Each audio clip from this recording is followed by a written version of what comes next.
Viver ao extremo, acabou de falar que viver ao extremo é negar a si mesmo. Agora viver ao extremo é morrer diariamente. Uma coisa, como a gente falou, é desdobramento da outra, né? Ninguém vai querer morrer para si mesmo, muito menos chegar ao ponto de, se Deus pedir a nossa vida por causa da fidelidade a Ele, isso não vai acontecer, chegar num ponto desse, se nós não estivermos negando a nós mesmos, né? Uma coisa depende da outra. Então, nós vemos uma relação aqui, de novo, entre a vida de Jesus e os seus discípulos. Jesus falou que era necessário ser humilhado, ser rejeitado pelos líderes da nação ali, e ser morto. E o paralelo para nós é dia a dia: tome a sua cruz. Missão do Senhor Jesus: suportar a humilhação, a rejeição e o sofrimento de maneira voluntária, até o ponto de morrer para cumprir o plano redentor de Deus. Missão dos discípulos: suportar a humilhação, o sofrimento e rejeição de maneira voluntária, ao ponto de gastar sua vida até o fim no plano redentor de Deus e proclamar esse plano aos outros. Então, essa segunda condição, qual é a primeira mesmo? A primeira condição do discípulo é negar a si mesmo. A segunda, tome a sua cruz. De novo, é uma ordem, um imperativo de se identificar voluntariamente cada dia para morrer para si mesmo, até o ponto de, se Deus assim quiser, morrer por causa de Jesus. A cruz era um instrumento de execução violenta e dolorosa. Tomar a cruz era carregar a viga horizontal, naquela parte chamada patíbulo, da cruz até o local de execução, geralmente passando por uma multidão escarnecedora no trajeto. Com termos retoricamente fortes, Jesus descreve o destino para o qual todos os verdadeiros discípulos devem estar prontos. Se o seguirem, devem estar prontos para enfrentar o desprezo literal no caminho para o martírio, pois é preciso segui-lo até a cruz.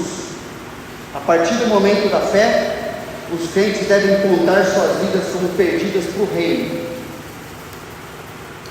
Só por essa explicação a gente já percebe como a gente pode estar andando no caminho oposto ao que Jesus determinou para nós.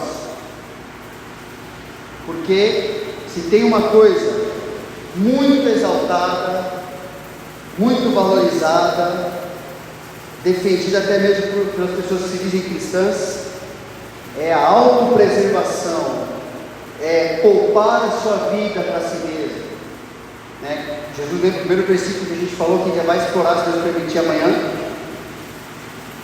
é aquela visão de que a minha vida deve ser gasta. Se ela for gasta para alguma coisa, tem que ser gasta realmente para mim, para que eu atinja meus objetivos.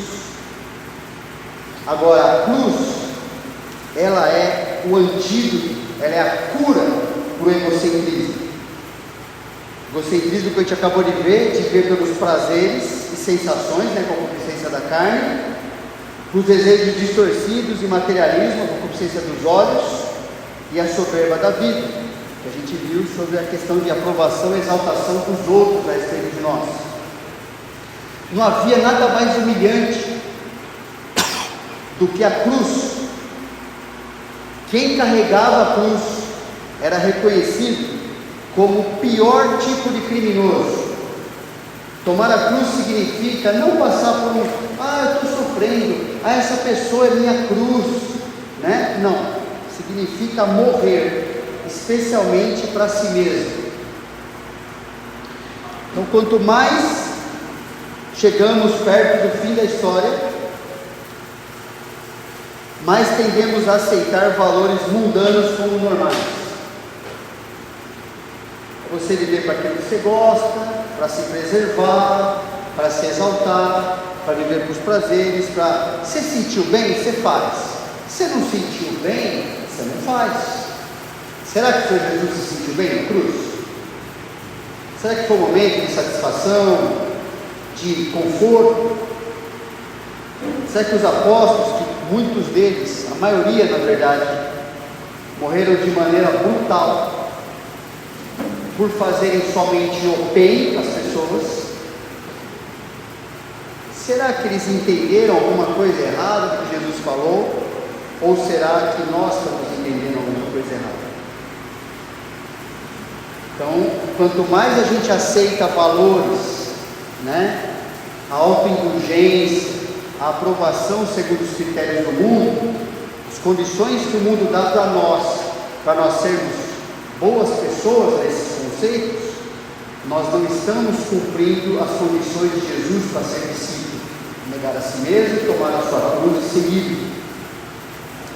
Então, aceitar como normal que o mundo propõe para nós viver desse jeito é se distanciar do caminho da cruz.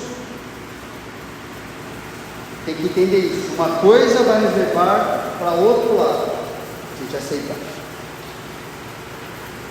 Como é que cristãos que vivem desse jeito, aceitando valores, princípios, aprovação do mundo, seguir seu próprio coração, se sentir bem consigo mesmo, como se fosse um valor que Deus concorda, como é que cristãos que vivem assim vão sequer pensar em morrer para si mesmos, ou aceitar qualquer tipo de rejeição, ou se dedicar a evangelizar seus amigos, ou viver no campo missionário, ou manter sua vida dentro de princípios bíblicos?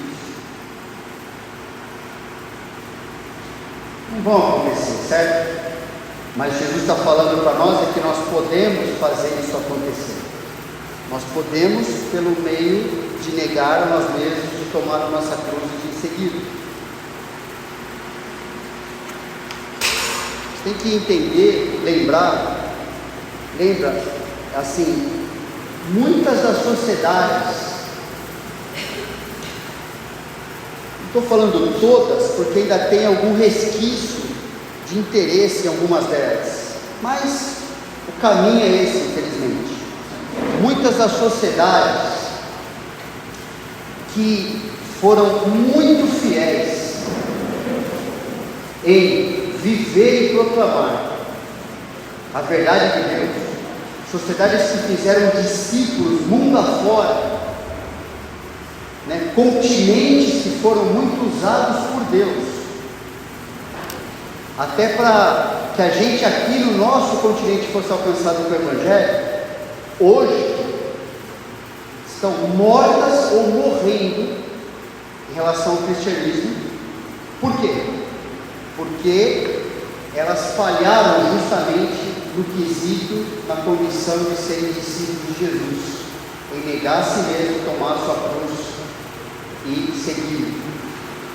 Elas começaram a ter muita facilidade, começaram a ter coisas que, isso é melhor, eu acho melhor isso para a minha vida do que o Senhor Jesus falou para eu viver. E elas se perderam nesse tempo. Isso começou, gente, lá quando a igreja, que sofria bastante no começo para pregar o Evangelho, para viver de forma cristã, aquele imperador Constantino teve a brilhante ideia de falar: perseguir cristão não dá certo. Quanto mais persegue, mais eles crescem. Existem cartas, documentos trocados entre os imperadores, seus súditos ali, mostrando como os cristãos eram altamente resistentes a esse tipo de perseguição, de ódio. Eles não interessavam, eles eram odiados e devolviam amor para a sociedade.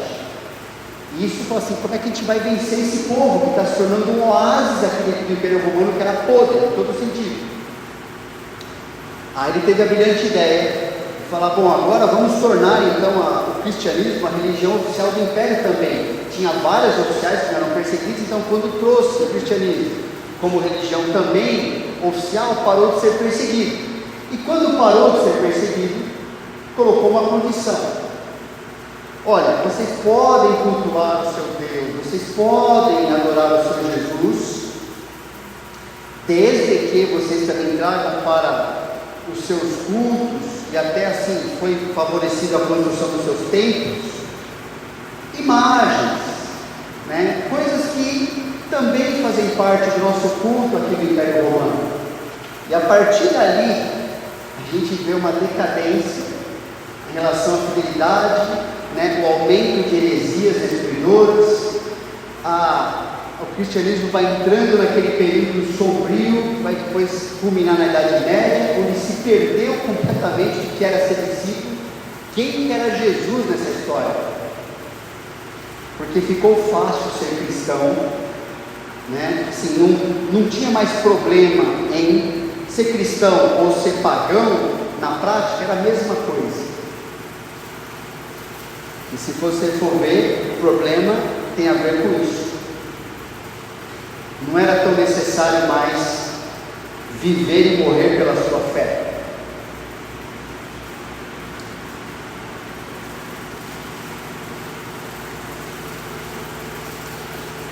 Na verdade, cada um de nós aqui, cada um de nós que seguir a Jesus com fidelidade, a Bíblia apresenta para nós, sofrerá algum tipo de perseguição. A gente não sabe de que tipo. A gente pode sofrer do tipo perseguição intelectual, né? Pessoas contestarem o que a gente diz, aqui no Brasil, pelo menos, né? Rejeição de relacionamentos, né? Escarnecer um pouquinho você ali na sua escola, no seu emprego, mas algum tipo você vai sofrer. Paulo falou para Timóteo: tu porém tens seguido de perto o meu ensino, procedimento, propósito, fé, longanimidade, amor, perseverança. As minhas perseguições, os meus sofrimentos, tais me aconteceram em Antioquia, Icônio e Listra, que variadas perseguições tenho suportado. De todas, entretanto, me livrou o Senhor. Ora, todos quantos querem viver piedosamente em Cristo Jesus serão perseguidos. Mas os homens perversos e impostores, os perseguidores, irão de mal a pior, enganando e sendo enganados. Então percebe que não é uma questão se a gente vai ser ou não perseguido. Se viver com fidelidade, você será. A questão é se continuaremos como discípulos fiéis quando isso acontece. Esse é o ponto. Porque Paulo escreveu para Timóteo, falou: Timóteo, estou escrevendo isso aqui para livrar você da perseguição. Eu estou escrevendo isso aqui para você, que você saiba que minha vida é isso aqui, por causa da minha fidelidade a Cristo, e a sua vida também deve ser assim. A questão é se você continuará em frente.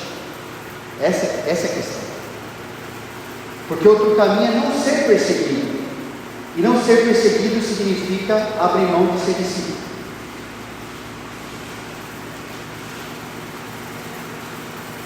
Entenda, fiquei pensando outro dia, preparando esse estudo, por que Deus não coloca assim, a gente acha às vezes que a vida dos apóstolos, que a vida dessas pessoas assim, né? Já parou para pensar, por que Deus colocou alguém mais parecido comigo, assim, né? Mais normalzinho, assim, né? Tipo assim, bem mané, né? Para servir de exemplo, né? Lá, escrever na Bíblia, assim. Colocar a vida, expor a vida com detalhes, esse tipo de pessoa, manezão que nem eu, assim. Assim, pessoa que te encontra por aí. Justamente pelo que a gente está falando aqui. Só tem um modelo: Jesus. Seus apóstolos, seus discípulos iniciais, procuraram viver como pecadores, né? Como nós somos, com a fidelidade a Deus que lhes custou absolutamente tudo. E esse é o padrão, entende? Não tem uma alternativa para isso. Isso é a vida cristã normal. Se as formas são diferentes ao longo da história, nós podemos sofrer hoje, né? Hoje a gente tem um cancelamento no nosso WhatsApp. Aconteceu comigo há 2 semanas atrás. Depois de conversar sobre Deus com uma pessoa, estou cancelado, né? Ai! Então, assim, as formas são diferentes.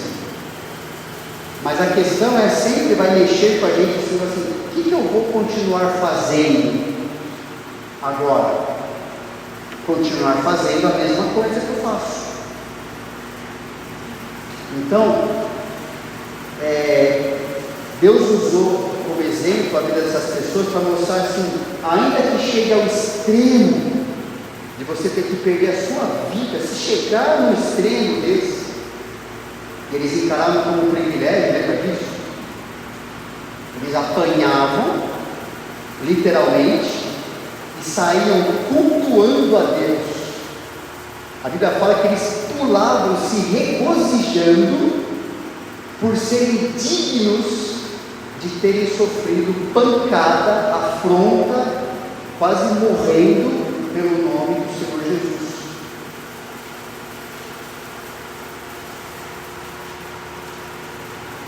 A vida cristã normal traz dificuldade e perseguição, porque a nossa velha natureza e o mundo, a nossa velha natureza odeia Jesus e o mundo odeia Jesus, e a sua interferência em não permitir que o pecado se mantenha como normal na nossa vida.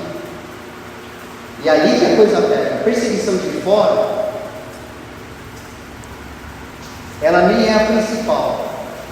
Por isso que Paulo falou antes, Paulo escreveu para Timóteo, cuidado com a coisa que vem de dentro do teu coração.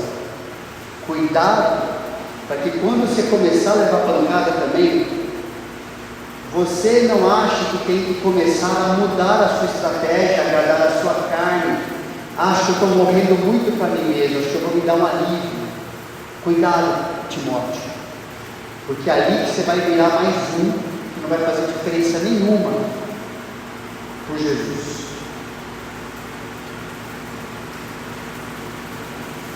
Você só pode viver para Jesus se morrer para si mesmo. Em verdade, verdade vos digo, se o grão de trigo caindo na terra não morrer, fica ele só, mas se morrer, produz muito fruto.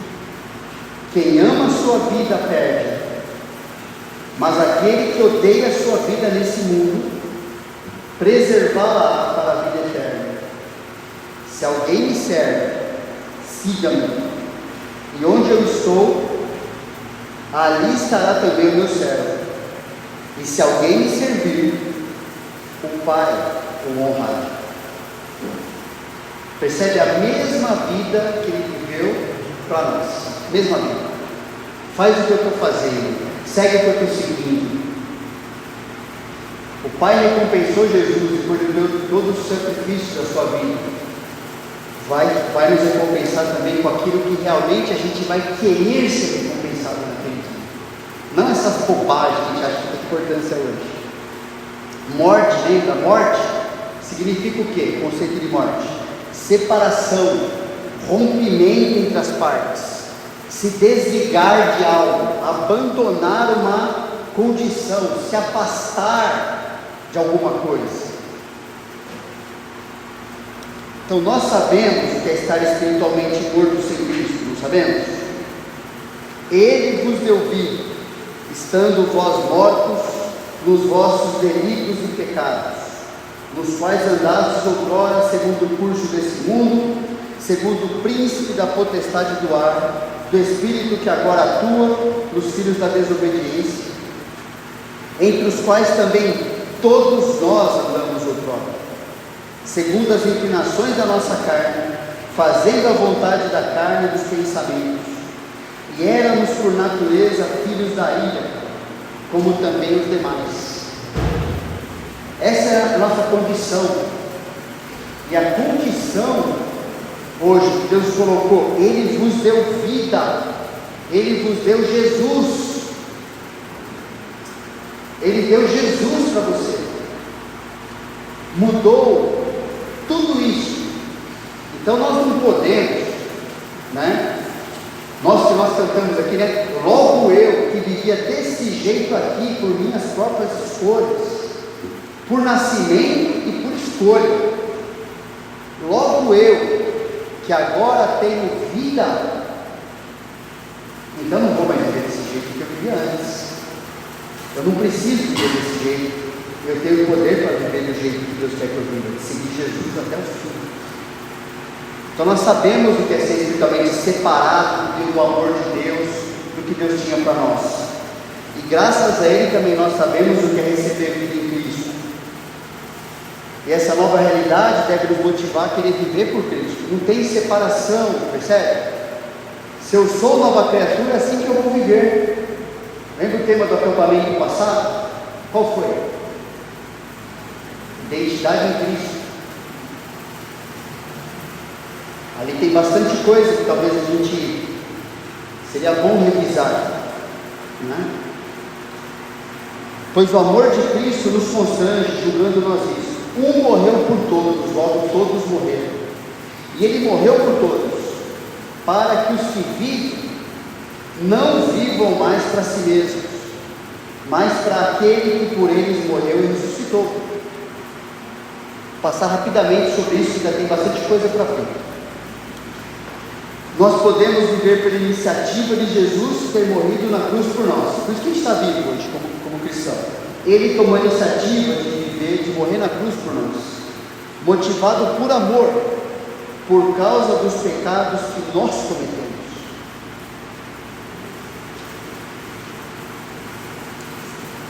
Também no versículo 14, 2 Coríntios 5, 14 e 15, né? Quando Jesus morreu pelos nossos pecados, Deus considera como verdade, não a possibilidade. Nós morremos junto com Ele nos pecados. É assim que Deus nos enxerga. Se Ele chegasse diferente, você estaria condenado como qualquer ímpio aí fora. Quando Jesus morreu, os que lembram do símbolo do batismo, de você mergulhar, né? Você morreu por seu pecado e veio para fora como uma nova criatura em Cristo Jesus. Quando Jesus estava morrendo pelos seus pecados, você estava morrendo com Ele ali. Ele trouxe você e a mim. Falou assim, ó, estou morrendo por você pelo que você está fazendo na sua vida. Você está morrendo, sabia disso? Quando eu terminar meu obra aqui, quando eu falar assim, ó, está consumado, você que crê em mim está perdoado para sempre. Quando Ele morreu pelos nossos pecados, sua morte nos deu uma vida, uma nova vida. Versículo 15, parte A fala disso. Aí tem algumas coisas que eu coloquei no seu material, você pode ler depois, tá bom? Vou avançar mais para frente aqui. Tá bom? Tem toda a teologia aqui, né? Não toda, né? Mas algo que eu creio suficiente para a gente entender essa nova vida, a ressurreição de Jesus, né? Mostrando que nosso pecado realmente foi pago completamente por Deus. E esta nova vida que temos em Jesus, contrária à que tínhamos antes, ou seja, do pecado de viver para nós mesmos, deve então ser vivida para Jesus. Uma coerência entre o que Ele fez por nós e o que nós fazemos daqui em diante para Ele, com Ele, porque Ele vive em nós. Muito importante então, toda a morte do que atrapalha a nossa vida cristã, toda a separação, todo o desligamento daquilo que atrapalha a nossa vida cristã, é justamente aquilo que a gente mais precisa para poder viver e crescer como discípulo de Jesus. É como uma doença, né? Você precisa, quando você está doente, não você, né? Você precisa, mas você não vai fazer aquilo muitas vezes, você não vai afetar, né? Mas você precisa que aquilo que está matando você seja morto. Você precisa que aquela bactéria que está destruindo sua vida morra. Se aquilo não acontecer, você vai morrer. Então é isso, né? Você precisa que aquilo que destruiu, que estragou, que afastou você da vida, que Deus planejou para você viver, aquilo seja separado, desligado, joga fora aquilo. Morrer é isso. Então, alguns mandamentos e princípios sobre como morrer para nós mesmos. E de novo, reforçando aquilo que eu falei antes. À medida que você vai lendo essas coisas, é uma coisa geral, né? Mas quando você for fazer o seu devocional, comece a ver como é que isso precisa acontecer na minha vida. que daí vai ser útil para você isso aqui, não vai ser só um conceito. Então, primeiro, abandone qualquer tipo de pecado, morra, né? Fazei, pois, morrer a vossa natureza terrena. Aí dá uma lista: prostituição, impureza, paixão lasciva, desejo maligno, avareza, que é idolatria. Agora, porém, despojai-vos igualmente de tudo isso: ira, indignação, maldade, maledicência, linguagem obscena do vosso falar. Não mentais uns aos outros, uma vez que vos despistes do velho homem, dos seus feitos. Então, todo tipo de pecado, tem pecado aqui de todo tipo. Abandone, use os meios bíblicos para se afastar disso tudo, essa porcariada. Outro mandamento: elimine o seu modo carnal de agir por meio do seu corpo físico. Porque se viveres segundo a carne, caminhais para a morte, mas se pelo Espírito mortificar-vos os feitos do corpo, certamente vivereis. Essa frase, mortificar os feitos do corpo, significa você eliminar, você tornar inoperante, você destruir a maneira como você usa o seu corpo para pecar. Pode ser desde uma maneira de ficar dormindo preguiçoso, por exemplo, até a maneira mais perversa de pecado por meio do seu corpo, usar o seu corpo de maneira errada, mortificar pelo Espírito.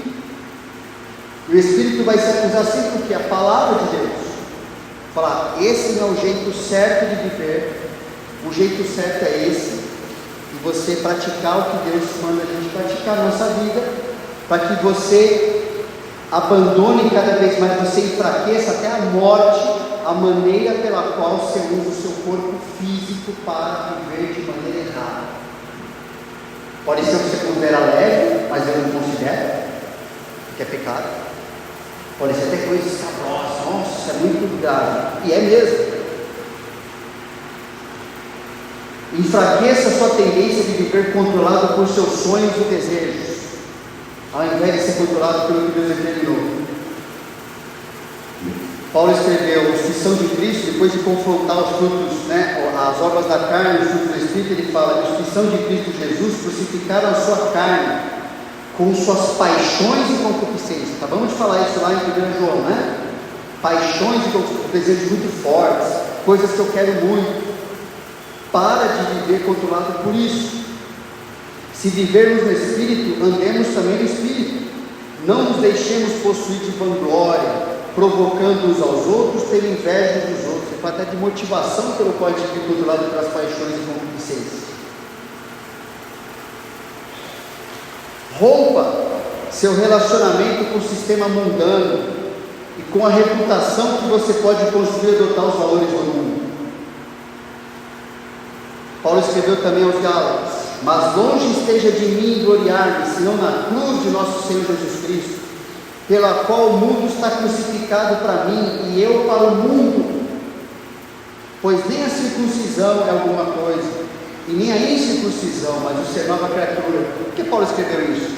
Porque ele sabia que se ele se submetesse a algumas coisas no mundo, até religiosa ali, ele não teria tanto problema ali.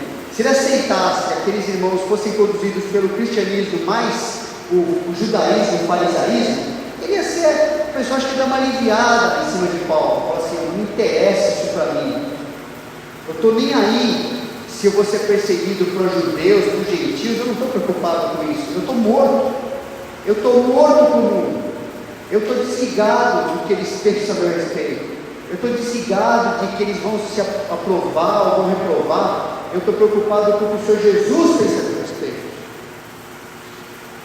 Ser nova criatura para mim é o que importa, é isso que importa para mim. Abandone a ideia de que você não deve ou não pode sofrer por sua fé. Como está escrito, Paulo falou em Romanos 8, o versículo que ele usou, um capítulo inteiro que ele está usando, para mostrar como ele mesmo vivia na normalidade da vida cristã, sendo perseguido inclusive por causa disso, e ele animou os cristãos ali a viverem dessa forma, por essas verdades aqui. Como está escrito: por amor de ti, de Jesus, somos entregues à morte o dia todo, fomos considerados como ovelhas para o matador. E qual o problema disso?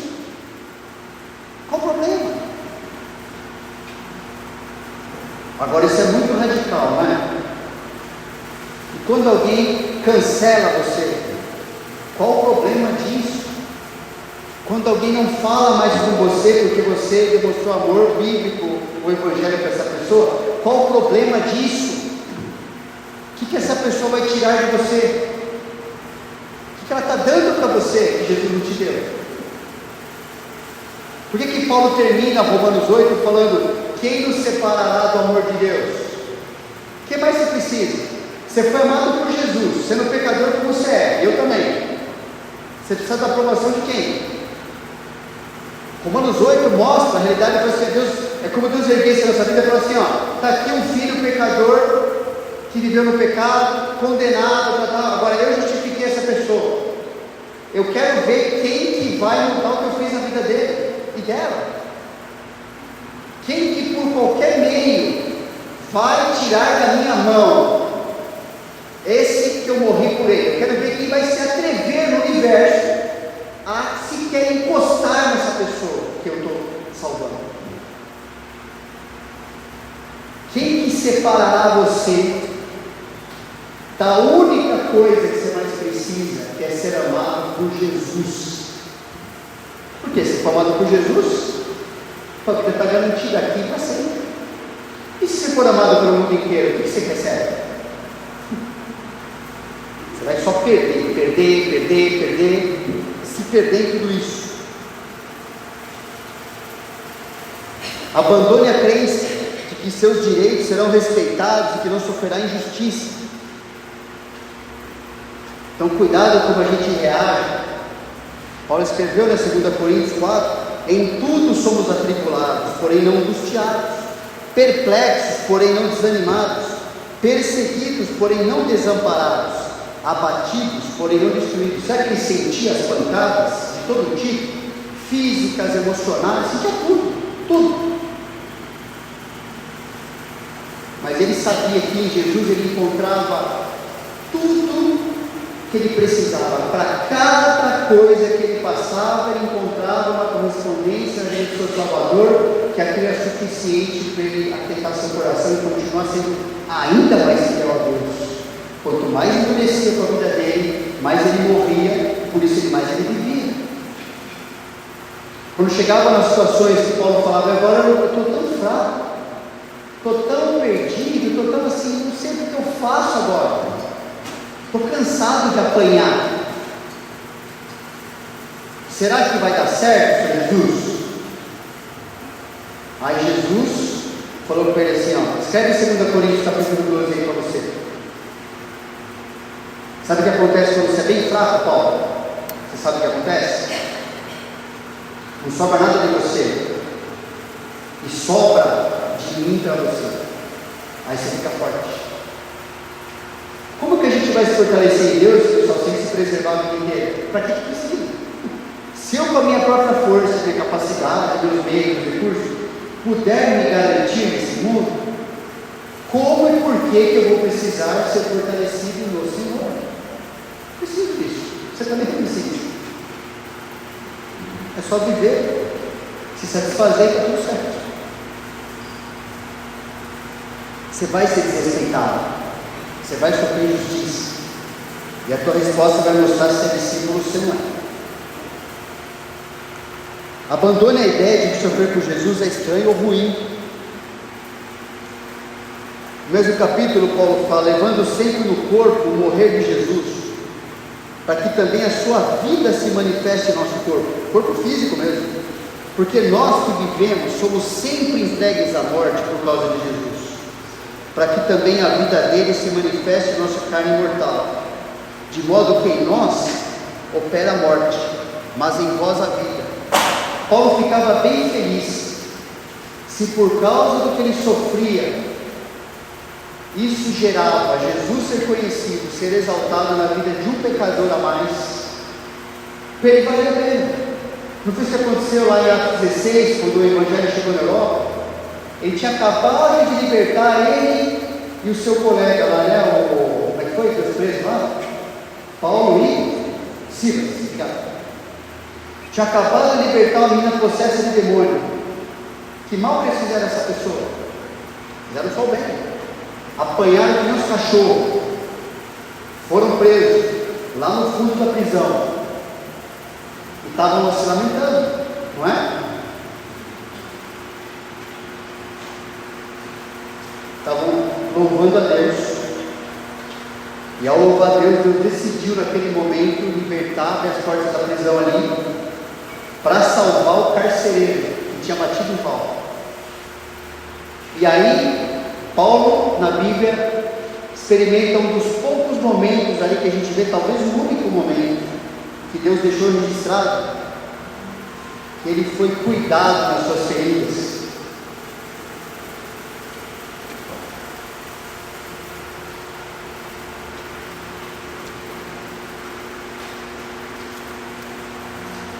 Pela vida, pela família daquele carcereiro que tinha acabado de prender Paulo ali, mas tinha se convertido, agora é irmão em Cristo.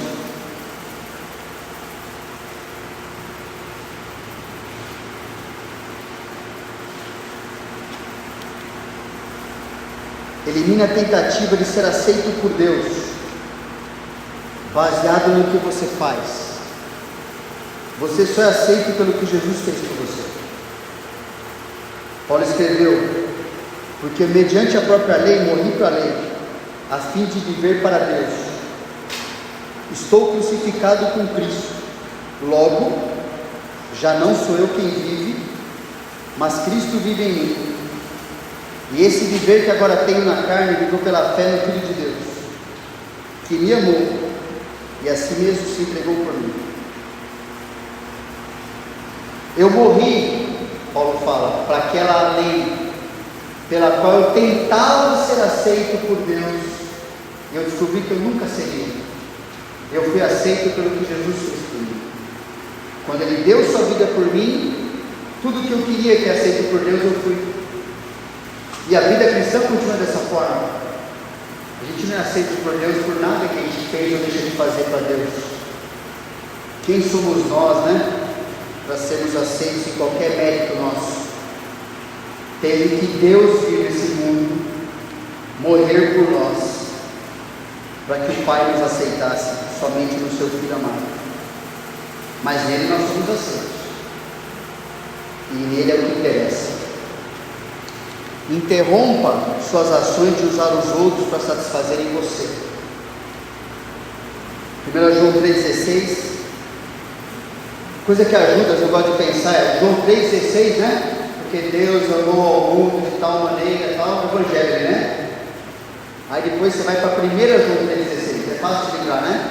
Que é isso aqui. Então, se aquilo aconteceu na João 3,16, então 1 João 3,16 também está acontecendo.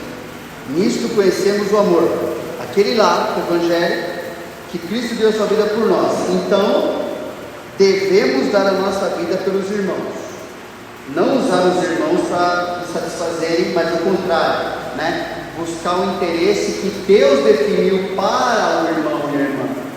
Buscar a edificação da vida dele, não ser aceito, não ficar usando pessoas para me fazer feliz. Isso não. Estou com baita de um problema agora, porque ainda tenho a parte de viver, né? Siga-me, até para que vocês consigam fazer o devocional, porque isso depende, o devocional depende disso. Já está no tempo do devocional. Mas irmãos, eu preciso continuar com isso aqui. Vocês aguentam? Dá para a gente seguir? Porque sem isso vai atrapalhar depois o tempo com Deus. Talvez você não vai conseguir ter o tempo com Deus hoje, mas pelo menos vai ter esse tempo amanhã ou hoje, em algum momento. Estou perguntando para Deus aqui, pensando melhor, tá bom? Porque amanhã, na verdade, não tem tanto conteúdo no tempo que a gente tem, mas foi de propósito para você gastar mais tempo no devocional. Então eu queria colocar muito conteúdo amanhã. Então não sei se fico aqui ou se eu vou para o céu, eu não sei o que eu faço. O que é melhor.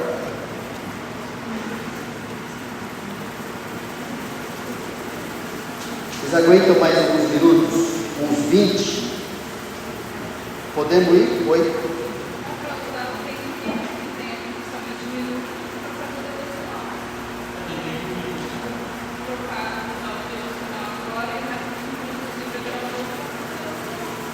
Tá bom. A contrário?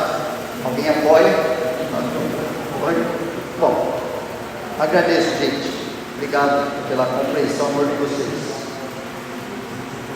Vamos para o número 5, então. Viver ao extremo é viver diariamente como discípulo. Já vimos que é abandonar o egocentrismo, negar-se a si mesmo. Já passamos por morrer para si mesmo. E agora viver como discípulos. Então, relação entre a vida de Jesus e dos seus discípulos. No terceiro dia ressuscite, então agora a gente segue a Cristo. Ao mesmo tempo essas coisas acontecendo. Negar-se, morrer, viver. Ao mesmo tempo tudo isso acontecendo.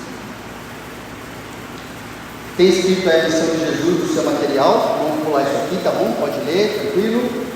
Terceira condição, siga-me. Uma ordem. O imperativo aqui está de modo contínuo, de seguir atrás de alguém que vai à frente, de se tornar seu servo, de acompanhar uma pessoa. É a palavra comum do discipulado, chamado discipulado. É o lado, é a mesma moeda, mas do outro lado, né? O outro lado da moeda que equilibra o tomar a sua cruz. Morre, mas agora se vive. Abandona, se desliga de certas coisas e se liga em outras. Vive de outro jeito agora. Despojar, revestir. Você morre para aquilo que matou você, que é o pecado, que é viver para si mesmo, enquanto aprende a viver continuamente, dia a dia, para aquele que salvou você do pecado, Jesus.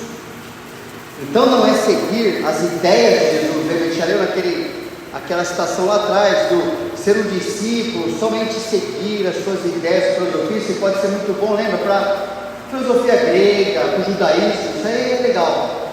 Mas seguir Jesus, não. É um compromisso de viver e morrer, como Jesus viveu e morreu. Não é seguir as ideias, é olhar seu exemplo, segui-lo continuamente para aprender a viver com Ele e para aquilo que Ele viveu. Significa gastar a sua vida para o que Jesus gastou a vida dele. A queda fez da independência e do egocentrismo da humanidade o objetivo da vida. A queda fez isso. Seres humanos lá viviam com Deus e achavam que podiam tomar decisões independentes da instrução do Criador. Então isso agora para nós virou o objetivo da vida. Quanto mais uma pessoa é independente hoje, ela acha que ela é melhor que os outros, que ela é mais sábia. É justamente o oposto do que Deus criou. Mas agora os crentes devem retomar a dependência altruísta de Deus. Depender de Deus para viver para Ele e para os outros. Isso deve se tornar uma visão de mundo, né? Uma cosmovisão e uma diretriz da vida. Não é uma decisão única, mas uma escolha recorrente e volitiva de prioridades. Viver cada dia seguindo a Jesus. Lucas 14, grandes multidões o acompanhavam, e ele, voltando-se, lhes disse: se alguém vem a mim e não aborrece a seu pai, e mãe, e mulher, e filhos, e irmãos, e irmãs, e ainda a sua própria vida, não pode ser meu discípulo. Não vai ser capaz de ser meu discípulo, é impossível. E qualquer que não tomar a sua cruz e vier após mim, não pode ser meu discípulo. Pois qual de vós, pretendendo construir uma torre, não se aceita primeiro para calcular a despesa e verificar se tem os bens para concluir, para não suceder que, tendo lançado os alicerces e não a podendo acabar? Ou qual é o rei que, indo para combater outro rei, não se aceita primeiro para calcular se com 10.000 homens poderá enfrentar o que vem contra ele com 20.000? Caso contrário, estando outro ainda longe, envia-lhe uma embaixada pedindo condições de paz. Assim, pois, todo aquele que dentre vós não renuncia a tudo quanto tem, não pode ser meu discípulo. Então, muito importante, como a gente falou antes, a gente tem que matar aquilo que estava nos matando, como uma doença, né? Precisa matar aquele bicho lá no corpo, porque senão a gente morre. Então aqui é outro lado, a gente eliminar o que estava adoecendo o corpo, agora seguido pela renovação do que foi afetado. Como é que a gente sai do estado de doença para o estado de saúde? Então agora a coisa tem que estar melhor agora, tem que estar restaurado, tem que estar restaurando justamente aquilo que foi afetado pelo que estava matando. E é por isso que a gente tem que aprender a andar com Jesus também. Após matar o que atrapalha a nossa vida cristã, toda iniciativa em seguir a Jesus, viver do jeito que Ele ensina para nós, do jeito que Ele viveu, para as prioridades que Ele viveu, é que produzirá a vida e o crescimento que precisamos como discípulos. Não é só matar o pecado, é viver para aquilo que Deus quer, é ser santo. A gente gosta às vezes muito de estar certo. Nossa preocupação deve ser de ser santo, não estar certo, não sentir bem, mas ser santo. Mandamentos então e princípios sobre como viver como discípulo de Jesus. Então não basta parar de viver errado, temos que viver certo. Viva na certeza diária de que você foi desligado do seu pecado e que agora vive diariamente com Jesus. Romanos 6, porquanto quem morreu está justificado do pecado. Ora, se já morremos com Cristo, cremos que também com Ele viveremos, sabedores de que, havendo Cristo ressuscitado dentre os mortos, já não morre, a morte já não tem domínio sobre Ele, pois quanto a ter morrido de uma vez para sempre morreu por pecado, mas quanto a viver, vive para Deus, vive diariamente para Deus. Imite aqueles que demonstram por suas convicções que suas vidas não pertencem mais a eles, mas a Jesus. Não é por palavras, por convicções. Convicções tem a ver com uma pessoa vive, não que ela fala que seria importante, blá blá blá blá blá blá. E agora, constrangido em meu espírito, Paulo fala: vou para Jerusalém, não sabendo o que ali me acontecerá. Eu não sei o que tem reservado para mim, mas uma coisa eu sei: de cidade em cidade, o Espírito Santo de cidade em cidade me assegura, é garantido, que me esperam cadeias e tribulações. Porém, em nada considero a vida preciosa para mim mesmo, contanto que complete a minha carreira e o ministério que recebi do Senhor Jesus para testemunhar o Evangelho da graça de Deus. Como é que Jesus viveu? Como é que foi a última semana do Senhor Jesus?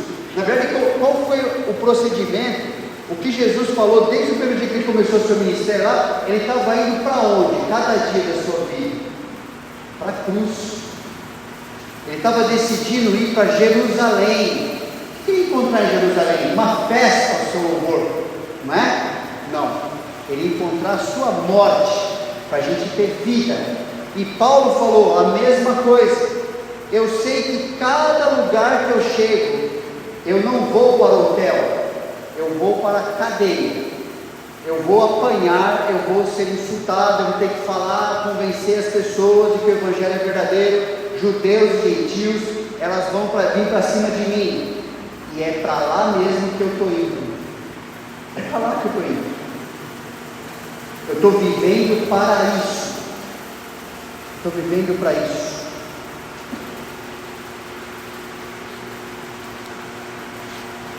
Imite a Jesus em se sacrificar para servir os outros, como a gente acabou de ler lá, né? Nisso conhecemos o amor que Cristo deu a sua vida por nós e devemos. Eu acho que Deus não colocou a palavra aqui, se você se sentir bem, ou se você tiver um grande desejo de fazer isso. Devemos dar nossa vida pelos irmãos.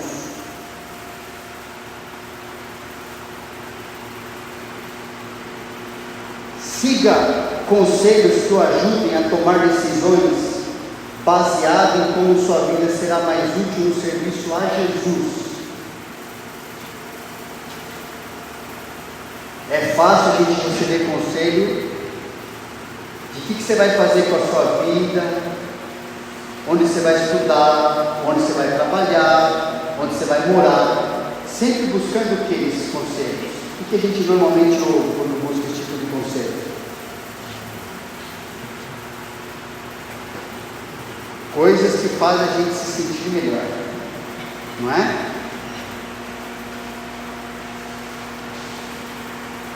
Paulo, até quando foi aconselhado a não ir para tal lugar, ele falou assim: vocês acham, gente, que eu vou deixar de fazer o que eu devo fazer com a minha vida, porque eu vou levar mais uma pancada lá? Você acha que eu vou parar de fazer isso porque eu já sei que vai acontecer a mesma coisa? Se ali eu vou ser mais útil, não foi o que ele falou em Filipenses também? Eu prefiro ir para o céu com Jesus, não é? Eu tenho certeza que a hora que eu chegar lá no céu, nossa, vai ser muito bom, ele falou. Mas se é mais necessário, por causa de vocês ficar aqui, eu fico, não tem problema. E eu decido ficar e acabou. E está tudo certo. Entende?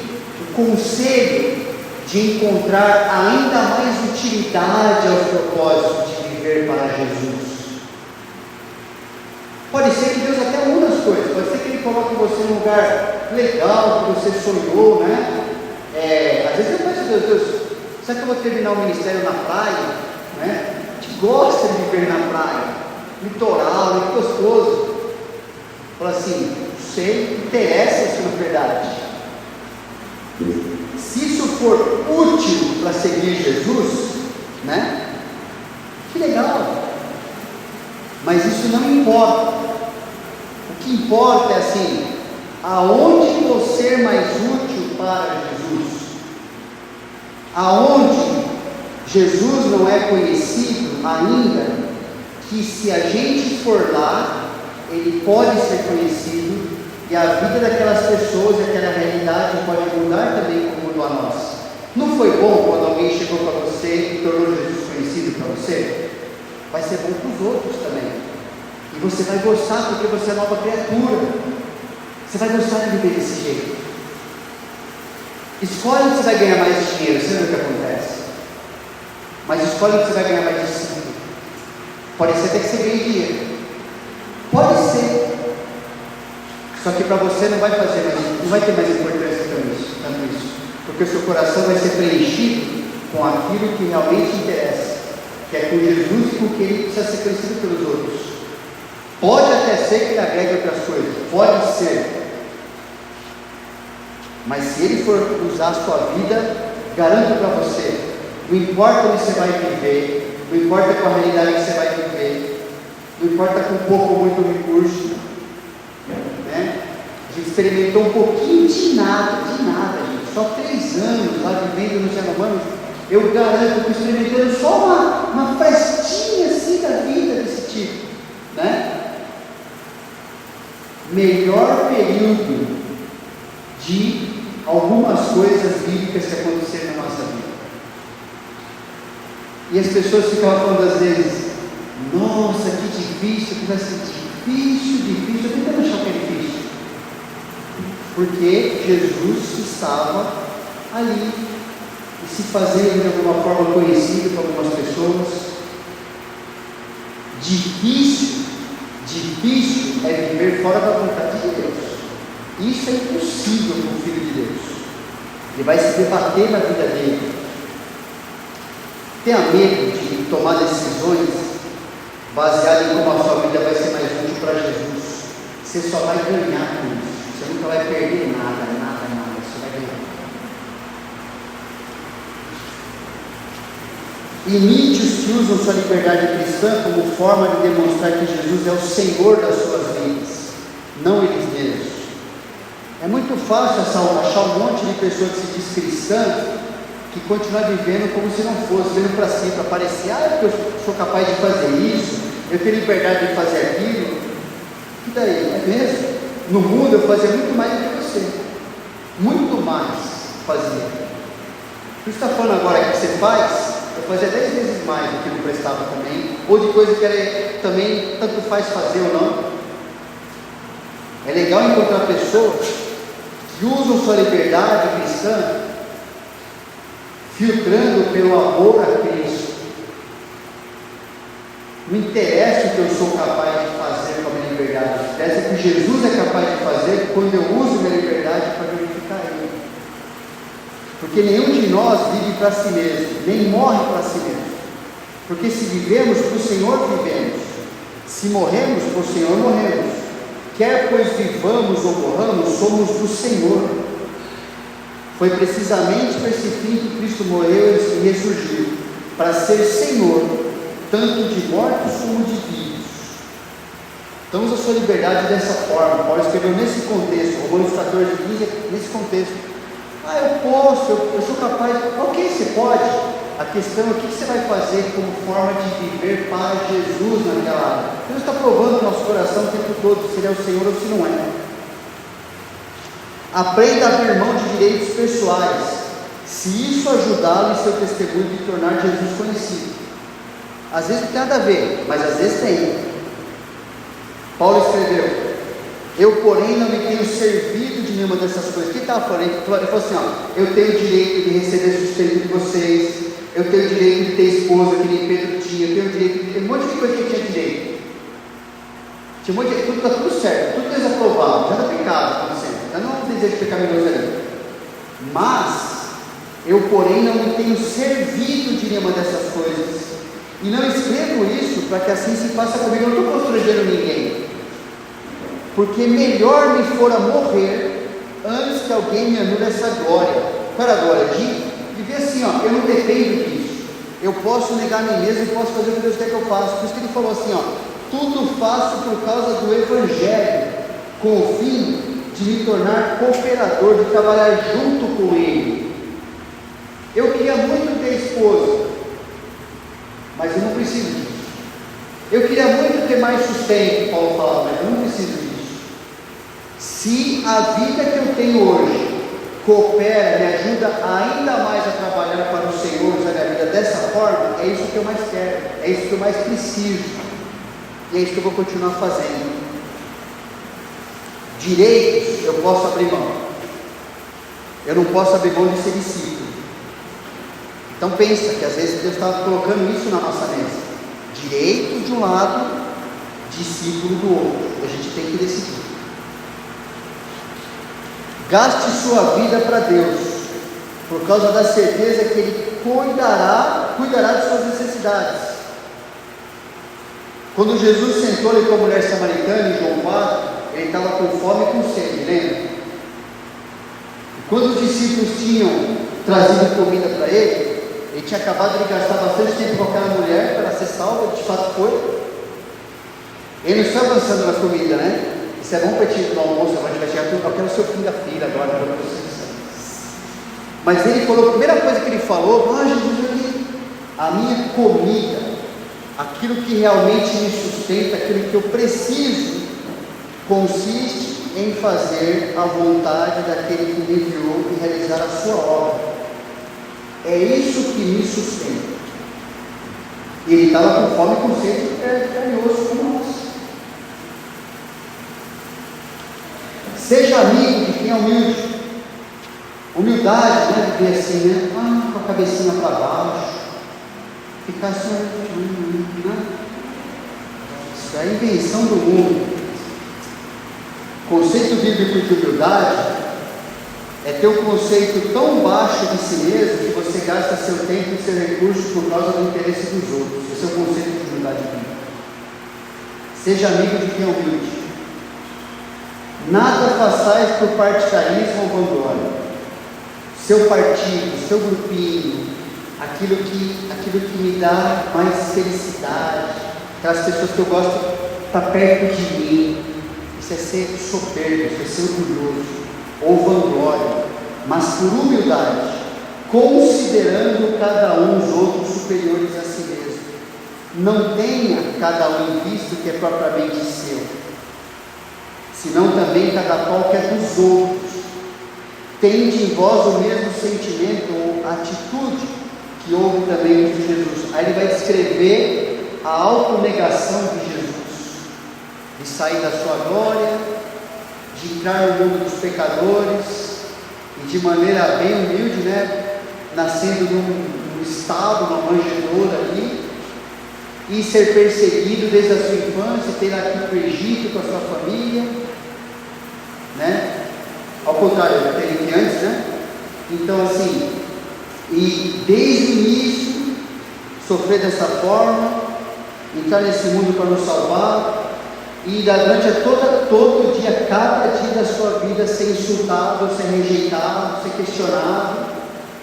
Esse objetivo, que era matá-lo, e finalmente conseguiram fazer isso, e a morte de cruz, que era mais, como a gente já falou aqui, a mais do criminoso, pior que tinha, sendo ele Deus do universo, e sendo insultado naquele momento na cruz, por aqueles pecadores que ele estava salvando, inclusive. E tudo isso com a visão de que realmente recebeu que o Pai um dia vai fazer todo o joelho se dobrar diante de Jesus, por causa do sacrifício da sua vida. Ele vai receber a recompensa. Começou a receber a recompensa, que é qual? Nós aqui. Isaías 53 fala que nós somos uma parte da recompensa do Senhor Jesus. E ainda tem outros que ainda precisam conhecer. E a recompensa final, quando ele for reconhecido por todo o universo, que aquele que foi crucificado era e é e sempre será o Deus glorioso de sempre, que se permitiu por amor a nós sofrer o que ele sofreu. Logo eu, Logo eu. Coloque em sua agenda tempo para evangelizar os outros. Lembra? Prioridades, viver como Jesus viveu. Jesus, porém, lhes disse: vamos a outros lugares, às povoações vizinhas, a fim de que eu pregue também ali. E Jesus estava exausto, pessoal, quando ele falou isso para as pessoas. Ele estava muito cansado. Pois para isso é que eu vim. Viva cada dia com base em suas convicções eternas. E interrompa a sua comunhão com qualquer um que tente convencê-lo do contrário. Paulo escreveu: dia após dia morro. Eu protesto, irmãos, pela glória que tenho em vós outros, em Cristo Jesus nosso Senhor. Se como homem não tem em Éfeso com feras, que me aproveita isso? Se os mortos não ressuscitam, comamos e bebamos, que amanhã morreremos. Não vos enganeis. As más conversações corrompem os bons costumes. E não cai na besteira de achar que não corrompe você não, porque corrompe você, qualquer um de nós. Se qualquer pessoa quiser convencer você de que viver por causa de Jesus, pelos princípios de Jesus, pregando o Evangelho no dia a dia como Jesus fez, isso não é o que é mais importante, sai de perto dessa pessoa. Ela é um diabo na sua vida. Ela está desviando você de seguir a Cristo. Se ela te convencer: olha, não é bem assim, esse negócio é muito radical, seguir Jesus, é só para acampamento, o pastor está lá que nem bobo falando as coisas, mas deixa para lá, vamos fazer outras coisas na nossa vida. Sai de perto, porque essa pessoa está querendo fazer você como se você não fosse um discípulo. Ela está querendo estragar a vida dela, porque a dela provavelmente já está estragada ou estragando. Foge disso. Não escute esse tipo de gente. Gaste sua vida em sacrifício pelo Evangelho, pela certeza de que sua reputação é definida pelo que Deus valoriza. Paulo dá uma lista interessante, que acho que a gente fugiria. No primeiro item já estaria correndo, talvez. Espero que não. Espero que esse acampamento nos ajude a não sair correndo, mas a ser em direção do que Deus quer para nós. Paulo falava: não dando nós nenhum motivo de escândalo em coisa alguma, para que o ministério não seja censurado. Percebe? Paulo podia ser censurado, mas não o que falam de Jesus. Pelo contrário, em tudo recomendamos-nos a nós mesmos como ministros de Deus, na muita paciência. Como é que a gente vai ter paciência em sofrer, gente? Para que serve paciência se as pessoas não te insultarem, não contrariarem você, não pisarem no seu carro? Você vai desenvolver paciência como? Orando só? Não vai acontecer. Isso não acontece dessa forma. O amor é paciente. Amar as pessoas vai custar. Aí eu desenvolvo paciência. Na muita paciência, nas aflições, nas privações, nas angústias, nos açoites, nas prisões, nos tumultos, nos trabalhos, nas vigílias, nos jejuns, na pureza, no saber, na longanimidade, na bondade, no Espírito Santo, no amor não fingido, na palavra da verdade, no poder de Deus, pelas armas da justiça, quer ofensivas, quer defensivas, por honra e por desonra, por infâmia e por boa fama, como enganadores e sendo verdadeiros, como desconhecidos, entretanto bem conhecidos, como se estivéssemos morrendo, e contudo eis que vivemos, como castigados, porém não mortos,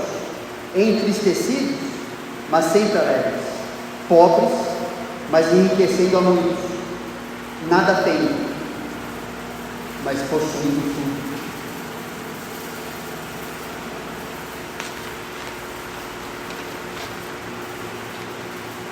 Muita coisa para a gente pensar na nossa vida e fazer qualquer ajuste para continuarmos ou começarmos a viver como discípulos, não é? Já pensou? Você, além de eliminar algo que mata o pecado, o egoísmo, o egocentrismo, ainda, em algum dia, algum momento, mesmo nessa vida, poder falar: nossa, eu acho que nesse aspecto da minha vida eu posso servir de algum exemplo, alguma inspiração para alguém, por estar vivendo de maneira contínua nesse aspecto, como Jesus queria. Já pensou que alegria é isso? Quanto preencheria o nosso coração por dar esse tipo de satisfação para Deus, justamente para não viver para nós? Não seria fantástico chegar num ponto desse? Então, oração, meio-dia, e aí, né? Tem o que agora mesmo? O almoço, meio-dia. Ok. Tá bom. Começamos a comer aqui. Vamos comer algo físico agora, né? Pela graça de Deus. Vamos orar. E a gente pode. Acho que é interessante, antes da gente ser o Gustavo, dar orientação também em relação ao devocional. Ou deixa para falar amanhã?